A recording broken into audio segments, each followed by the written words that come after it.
Welcome to Theresian Teaching Learning Center. Myself Mary Andrews, Assistant Professor, Department of Computer Application.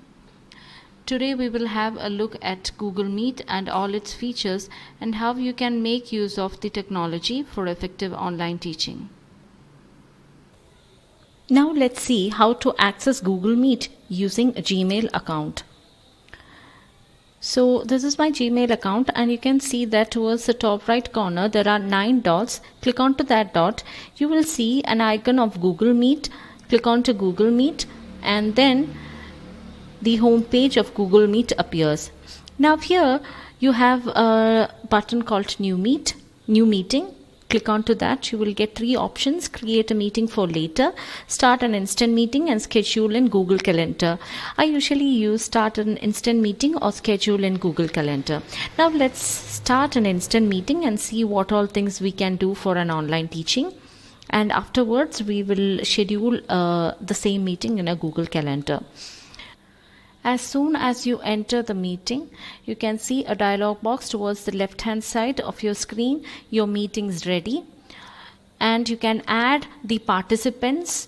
You can click onto the green button like add others. If you click onto the green button, you can see that you can add people, or you can invite the people by using the email addresses of your students or the participants, or some of the suggestions that are given below according to the meeting. And the other way of inviting the students or the participants is by clicking this box, and you can see that your meeting link is being copied. You can either paste this meeting link to the WhatsApp group, or you can paste it to the mail. You can compose a mail and then you can send it to your students. There are some tabs or buttons in the window below the window. This is the mic icon or the microphone icon, where you can turn off it if you don't need it. You can turn it on whenever it is necessary. You can turn on the camera settings also, and you can turn it off accordingly. Then there is an option for raise hands. This is mainly meant for the students. If they have any doubt, they can use this option. Then there is a turn on captions option.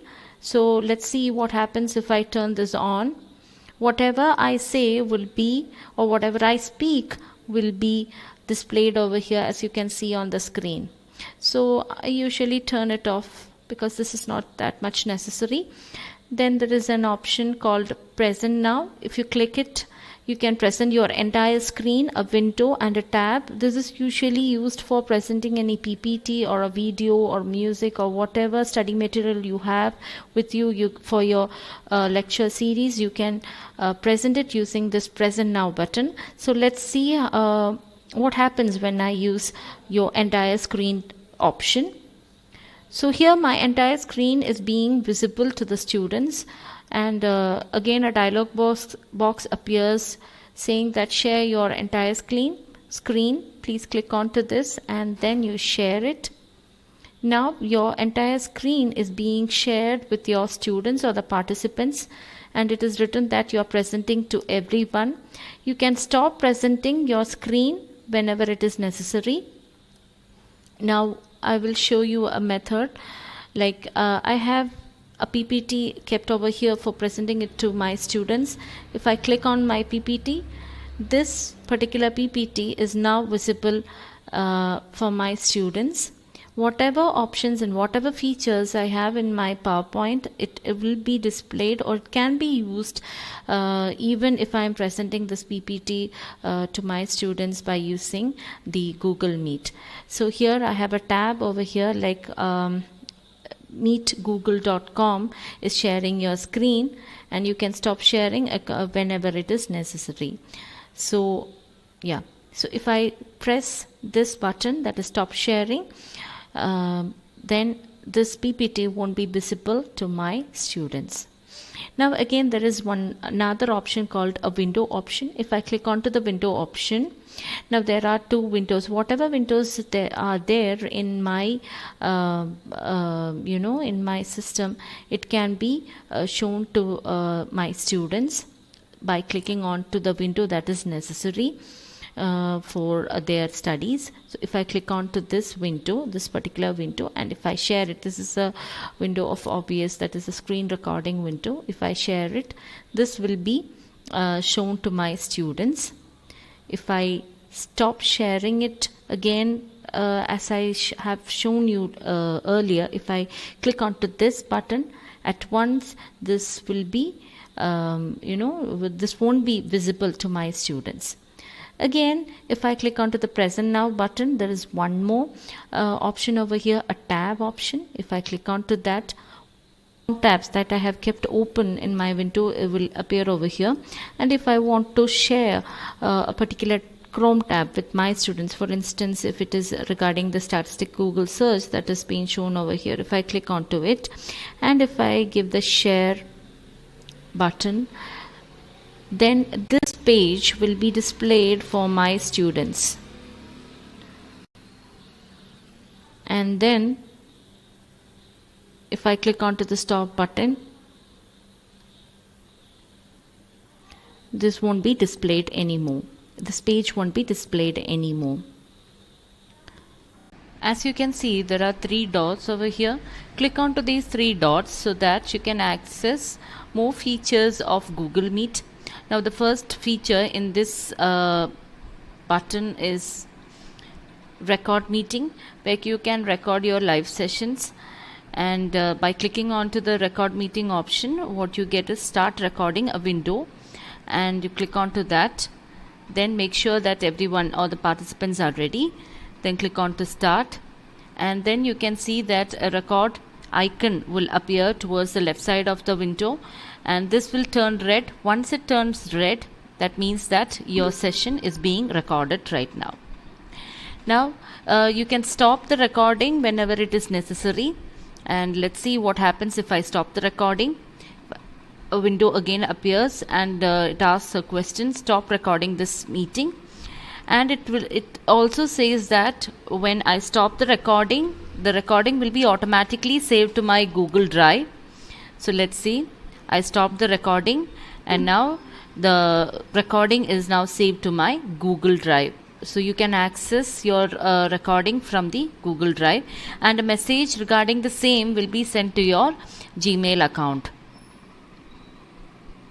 Now the next option over here is you can change the layout of your windows. You can change the layout into a tiled version, a spotlight and a sidebar. So usually I take the tiled version, where you can view your participants or the students, and the maximum number that it can hold at a time is 49. Then there is another option where you can change the background of the video. When you on the camera, you can change the background. So since my system is 32-bit OS, I can't use this option or this feature. Now in order to enable this feature, your system should be 64-bit OS. So that's it about changing the background. Again, to the top left corner you have some more icons. Now this icon, if you press that icon, you will get the participant list including yourself. You can mute all your participants at once. You can add people by clicking onto this, and you can enter their email addresses and invite them for the meeting. Again, you have host controls over here.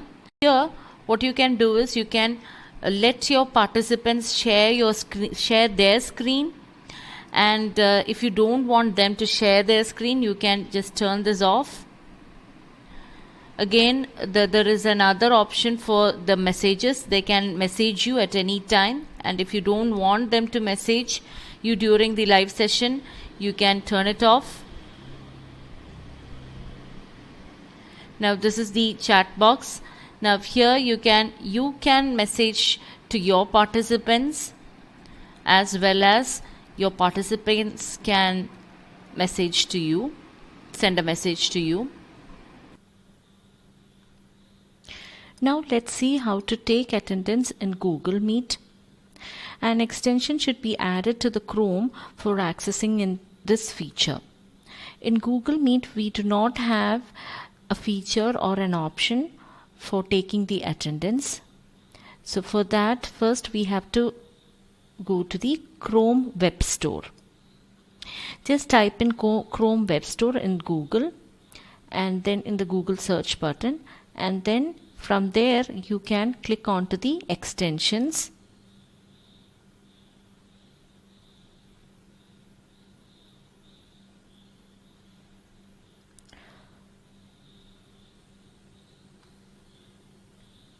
In the search box, type in Google Meet attendance,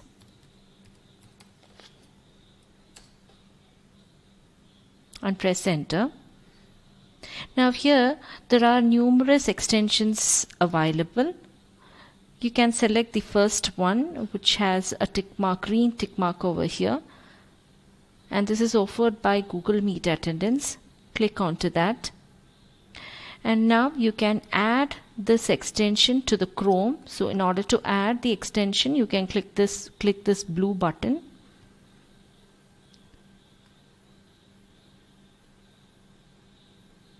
A dialog box appears right now, and here you can click onto the add extension button so that it will be automatically added to your Chrome.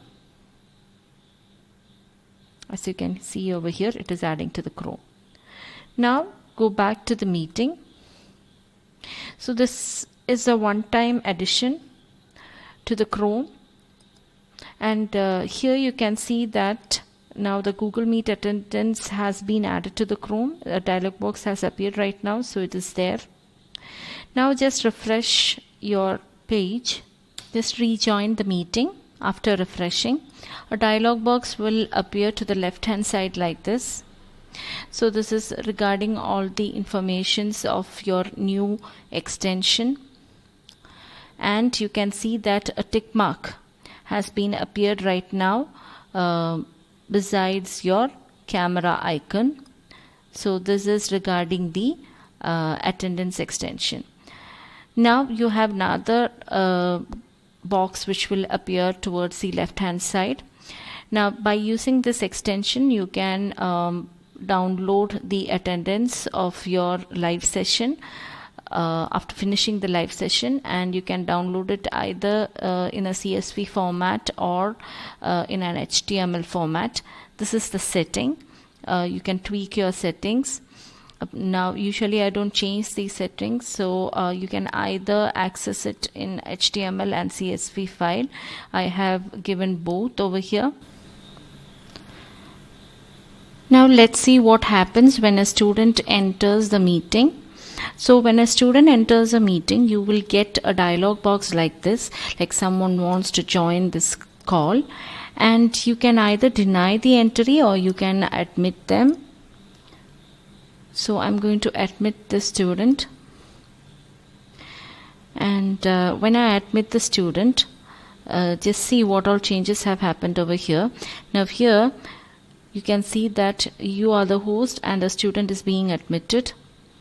Then again here in the attendance, that is this dialog box is regarding the extension. So I'm just going to pull it up and just show you that the student has been entered into the class, and his arrival time is also being displayed over here.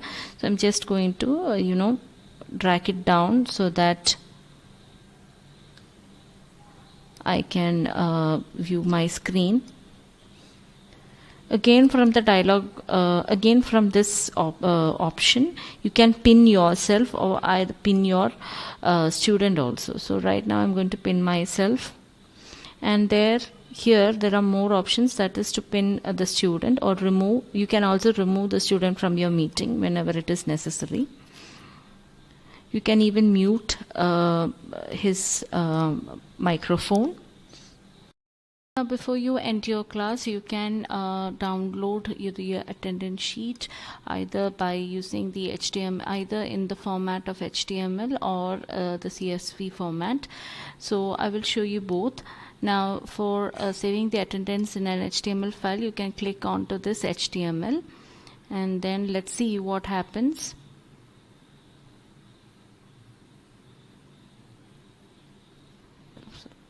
this is the attendance report that has been generated in an HTML format.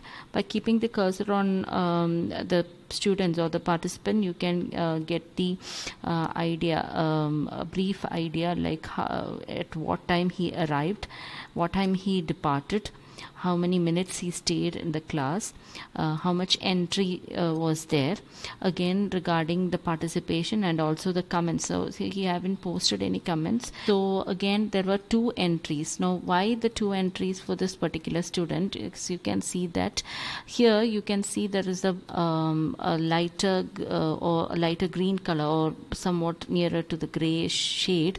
This is where he was not present in the class. So he joined at 10:35 till 10:45 he was active. I mean, he was in the class, and then from 10:45 to 10:49 he was not in the class.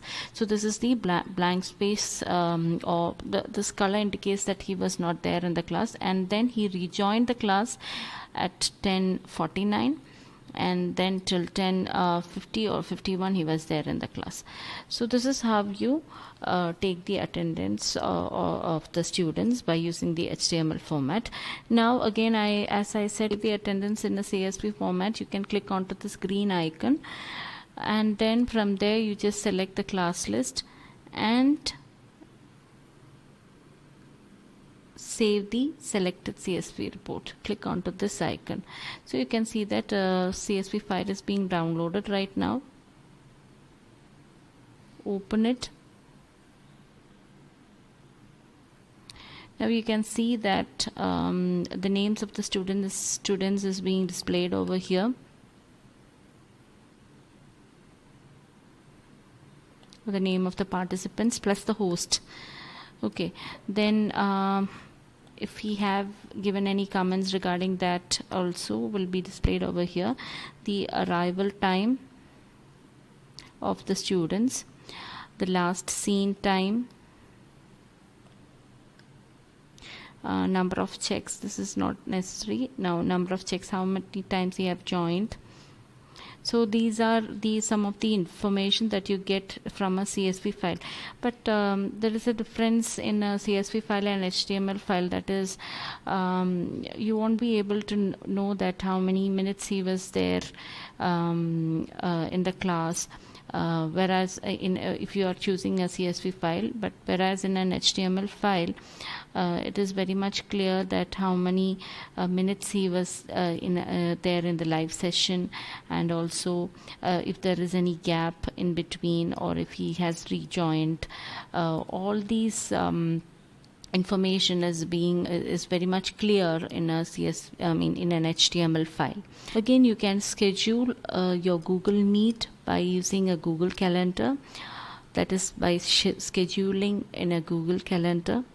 So just click onto that option, and let's see how to schedule your meeting in a Google Calendar.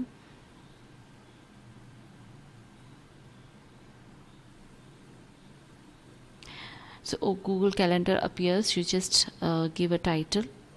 Time can be fixed.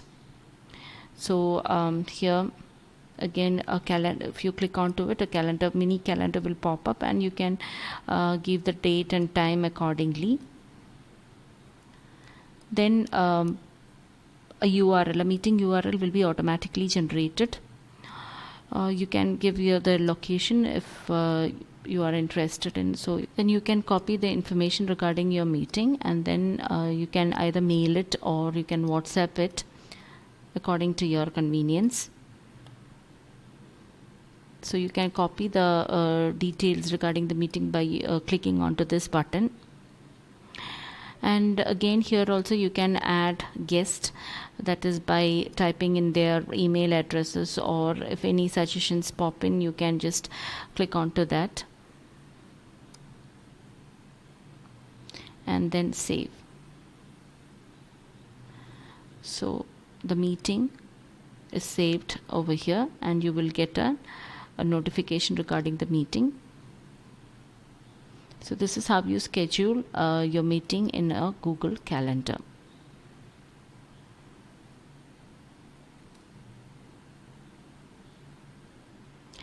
So once you have scheduled your meeting, a dialog box like this will appear, and yeah, by clicking onto this you will enter the meeting.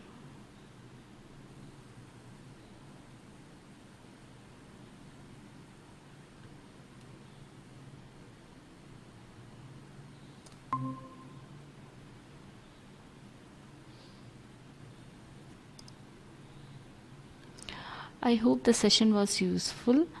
Thank you.